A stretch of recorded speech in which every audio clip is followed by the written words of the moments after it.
Estamos aqui para a gravação de mais um programa da série Diálogos sobre Direito. Estamos recebendo hoje aqui a investigadora Ana Belém.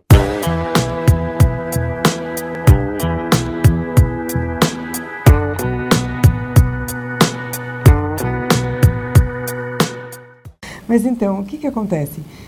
Eu tenho lá, e aí se discutiu justamente essa diferença, né, entre validade, vigência e eficácia.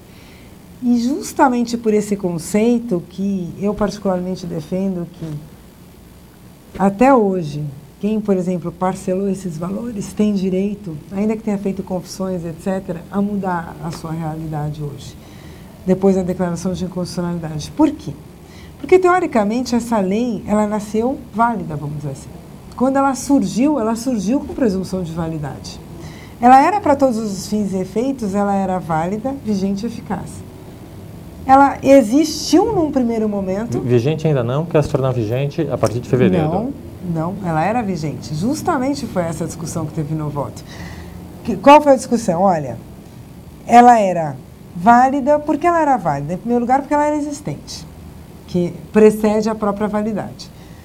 Em segundo lugar, ali dentro de uma teoria muito kelseniana, né? Ela foi introduzida no mundo jurídico por um veículo hábil e seguiu um processo de produção válido. Isso ninguém discute, processo de produção válido. Até essas três coisas são a mesma coisa. Dizer que ela é existente, que ela é válida e que ela tem produção de validade...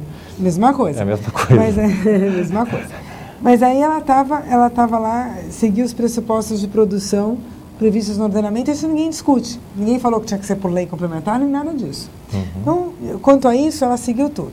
E aí, se eu sair de Kelsen e entrar em outras teorias e dizer, olha, a minha validade vai passar também por um teste de resistência da lei, ou seja, ela está convergente ou divergente com o ordenamento jurídico, com as normas hierarquicamente superiores ou não? Deixa eu só precisar esse argumento. Na verdade, você está colocando que a presunção de validade decorre da forma, ou seja, dado que uma autoridade produziu a regra com um procedimento adequado, previsto pelo sistema, por uma autoridade competente, que é o legislativo, através do veículo da lei, ela se presume válida.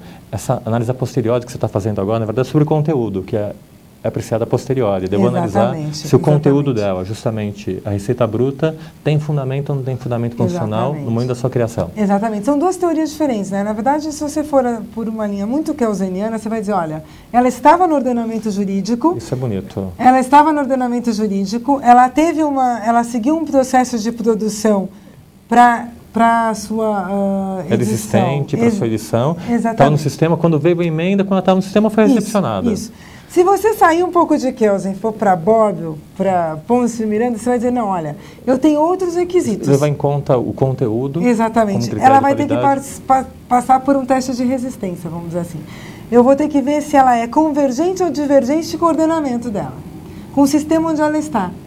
Ela está de acordo com o sistema dela ou não? Ao qual ela está inserida, ou ela fere esse sistema? Né? Só que o que é interessante a gente viu que, em parte, ela não estava de acordo com o sistema. E, em parte, ela não era válida. Mas, veja, ela só deixa de ser válida se uma norma vier dizer que ela deixou de ser válida. Ótimo. Porque se nenhuma norma vier dizer que ela deixou de ser válida, ela é válida. Perfeito. É a construção que eu acabei de falar com você da lei interpretativa da 118. Ou seja, ela só não vai ser válida, o cunho interpretativo retroativo dela, se eu for lá discutir. Do contrário, ela é válida. Claro, claro. E foi justamente em 9 de novembro de 2005, praticamente, quanto tempo depois? Quase 7 anos depois. Muitos anos depois. Que o Supremo Tribunal Federal, declarou. O relator foi o Peluso, não foi o Peluso deu o voto que foi...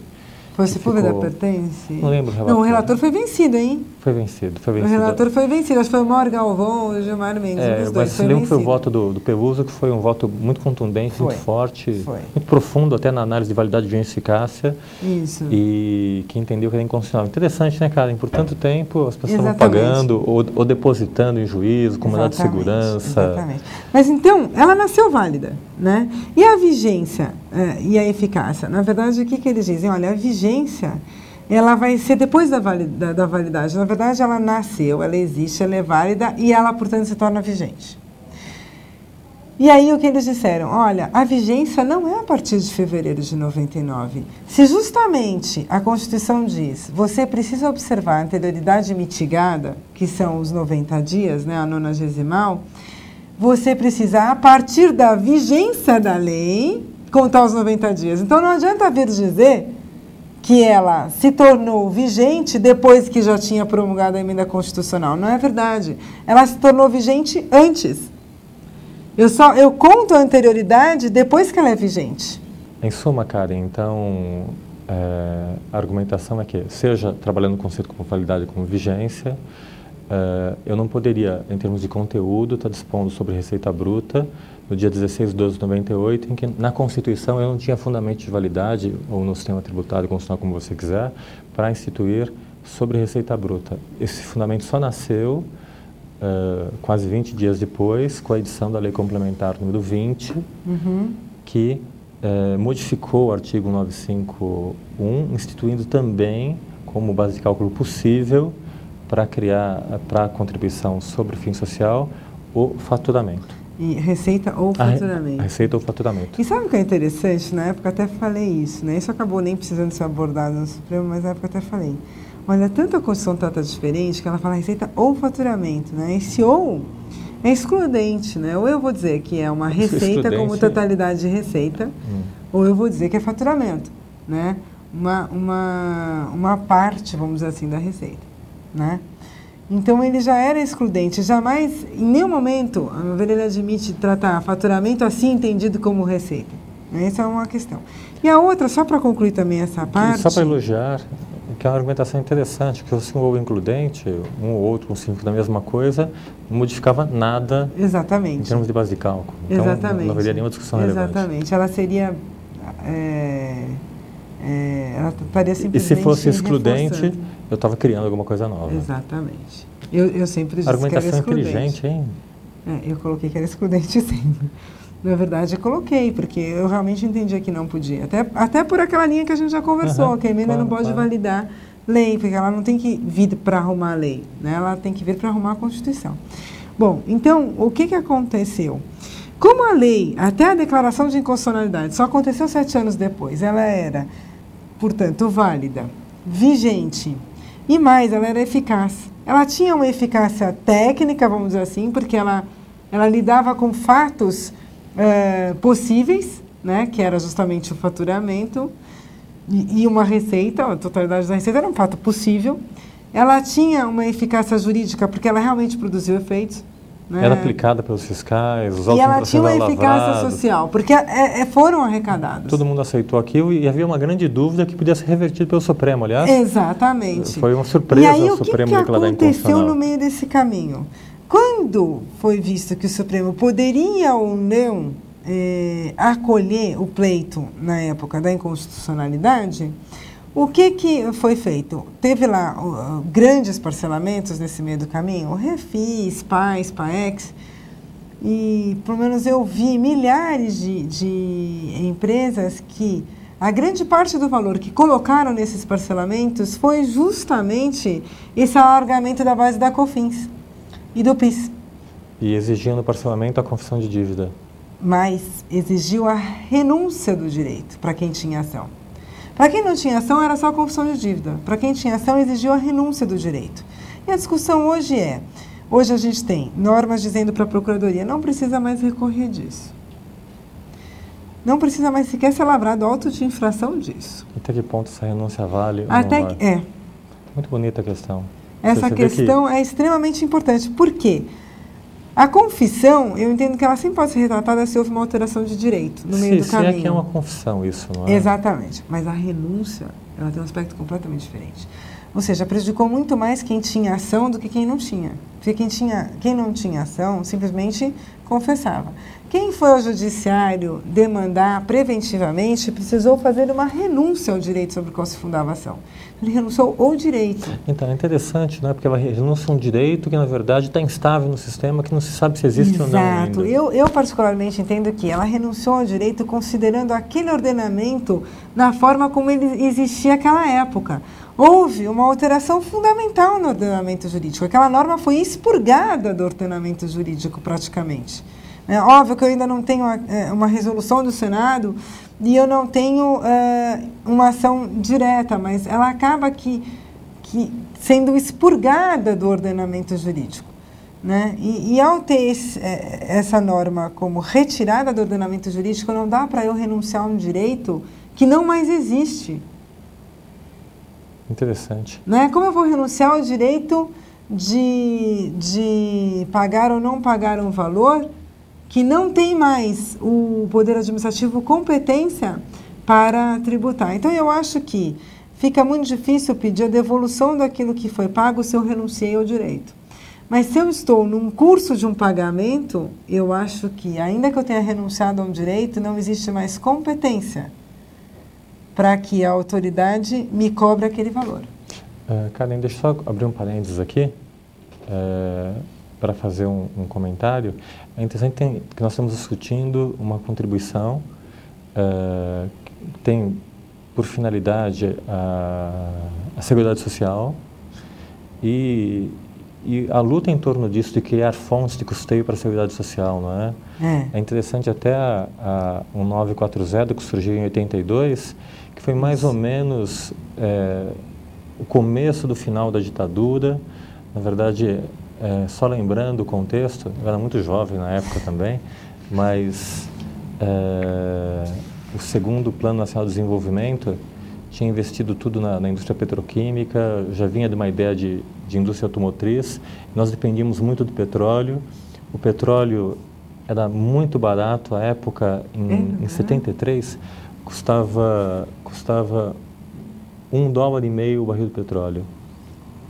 E, a partir da reorganização da OPEP, em 79, passou a custar $39 o barril de petróleo. Desorganizou toda a economia, acabou com as nossas importações, com as nossas exportações, porque a economia ficou completamente desorganizada.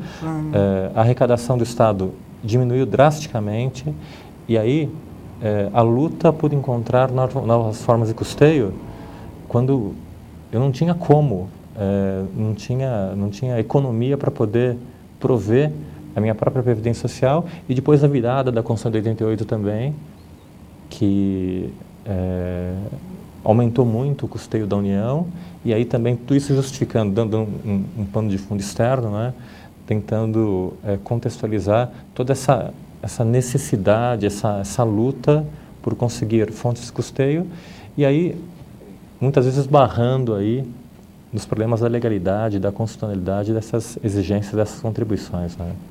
Exatamente. Mas sabe, eu acho que a gente diz, olha,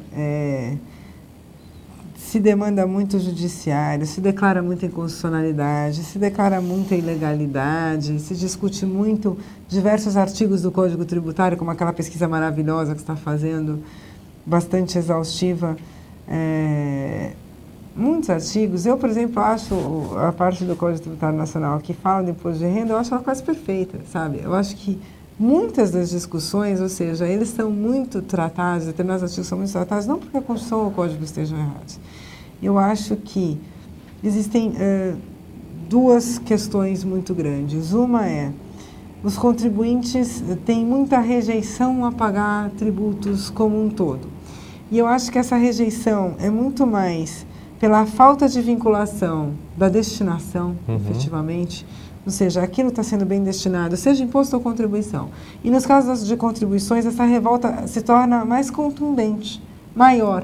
Por quê? Porque a contribuição ela é predestinada, ela tem a destinação vinculada. Não existe, ainda que eu sei que é quase que uma luta inglória, porque o Supremo já se manifestou sobre isso, etc., mas, e aí, de novo, com muita humildade, eu ouso discordar nesse ponto, porque eu acho que se a causa de instituição de uma contribuição é a destinação dela, então a destinação está na própria norma de incidência tributária. E aí, que não destinar torna aquilo inconstitucional. Então, na medida em que você vê que não destina, cria-se um problema, como os empregados. Em diversas empresas se vê empregados pedindo para que não o registre na integralidade, porque ele não quer assumir aquele ônus. Ele prefere que fique com ele do que aquilo seja administrado na Previdência, que deveria ser em prol dele. Então, eu acho que a gente tem um problema muito mais na saída até do que na entrada de recursos. Não tenho dúvida disso também. Então, isso cria muita discussão. E eu acho que há muito controle na entrada e pouco controle na saída. Exatamente. E eu acho que a reforma tinha que passar por isso, necessariamente. Nós vamos trabalhar para que passe por isso. E eu acho que a outra questão é justamente esse acúmulo de medida provisória, e o pessoal fala que não é legal, etc. Isso é mentira, porque, na verdade, a medida provisória é o maior mecanismo de negociação que existe dentro do Poder Legislativo e Executivo juntos. Então, ninguém nunca vai deixar de usar a medida provisória. A questão é, falta, eu acho, um certo controle de legalidade daquilo que está na medida provisória. E aí, se ela nasce com brechas da discussão, quem já tem aquela rejeição vai discutir. Ontem mesmo eu acompanhei ali numa daquelas comissões de ouvindo falar, Constituição e Justiça, eles analisando os pressupostos da medida provisória, relevância e urgência, que nunca fizeram. Isso é importantíssimo. Se a gente começar a moralizar a medida provisória... que ela procedente. Exato, vai ver que vai ter muito menos artigo em discussão lá. Agora, Karen, para a gente caminhando para a nossa conclusão, a nossa grande divergência. O Everardo Maciel fez essa ameaça em tom jocoso até. Todas as pessoas pediam que o PIS/COFINS fosse não cumulativo. À época o PIS tinha alíquota de 0,65%, o COFINS 3%. E havia uma demanda da sociedade que fosse cumulativo. Vocês querem não cumulativo? Então terão, mas vocês vão reclamar depois. E aí veio qual que foi a anterior? 10833? 10637, que é do 10637, que instituiu o PIS, um ano antes, um balão de ensaio. 02 10637. Elevando o PIS para 1,65? 1,65. E fica 9,25 os dois. E depois veio a 10833, que era muito interessante. Do artigo 1 ao 9, ela instituiu o PIS não cumulativo, estipulando quais serão os contribuintes, as regras, etc. Começou com o PIS para não errar demais, porque se errasse com a COFINS... Ia ser um terror. Ia ser um terror, o valor era muito maior. E depois no artigo 10 da 10833, ela falou, o PIS cumulativo aplica-se à legislação em vigor. E no dia 29/12 de 2003, quando foi produzida a 10833, a legislação em vigor é a 9718. E aí vem a nossa questão. Depois que o Supremo Tribunal Federal declarou a 9718, pelo menos o que diz a Receita Bruta, inconstitucional, essa remissão da 10833 a 9718 torna o PIS/COFINS cumulativo após a 10833. No que se refere à ampliação da base de cálculo para a Receita Bruta, dentro do ambiente em que, no dia 29/12 de 2003, já estava em vigor a emenda constitucional número 20, dando fundamento de validade para essa remissão, essa simples remissão ao texto faz da cobrança do PIS/COFINS cumulativo com fundamento na 10833 sobre Receita Bruta inconstitucional? O que você acha? Não acho que é inconstitucional, porque eu não acho que sequer ele tem essa pretensão. Porque o que acontece? Eu acho que a 10833... Segue da pergunta, eu posso cobrar ou não posso cobrar PIS/COFINS cumulativo sobre Receita Bruta? Então tá, daí a gente muda a pergunta, porque inconstitucional não é, porque eu não acho que ela faz essa previsão.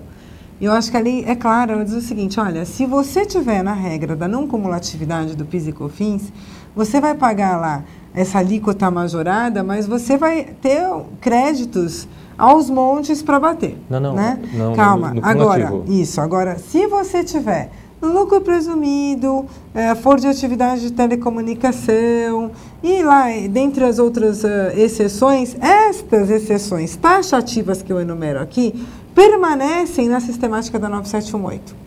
Então, para mim, ele diz o seguinte, olha, permanece como você pagava na 9718.